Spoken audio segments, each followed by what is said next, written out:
The reason why it's awful is because, first of all, it's basically just a straight report of an Atari game that is called Sea Hunt. I believe it's called Sea Hunt. It might be called Sea Monster.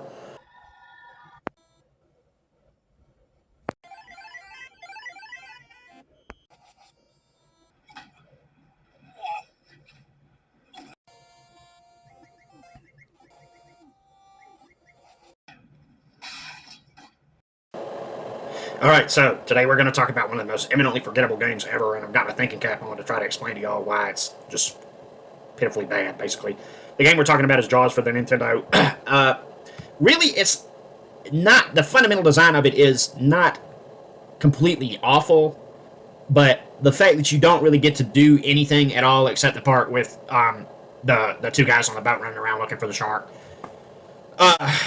Just it could have been much more interesting. The controls are not awful. The main awfulness of it actually doesn't come from the controls or the graphics or the sound or the gameplay overarching design, although all of those things are bad. In which you do basically exactly the same thing you do in Jaws for the Nintendo. But you know, it could be better in a lot of ways. It's got 3 flushes in every single category except game design, of which it has 3.5. Controls, not awful, but not great, just barely passing. Sound,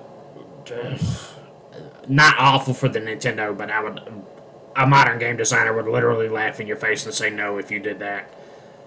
Graphics, not terrible. I can't identify what the shark is and can't identify other things on the screen, but the screen is just like, it's boring. It's boring, period. It's like the ending of Peter Benchley's book. It's boring. And just, it's like, it's just not really that interesting, really.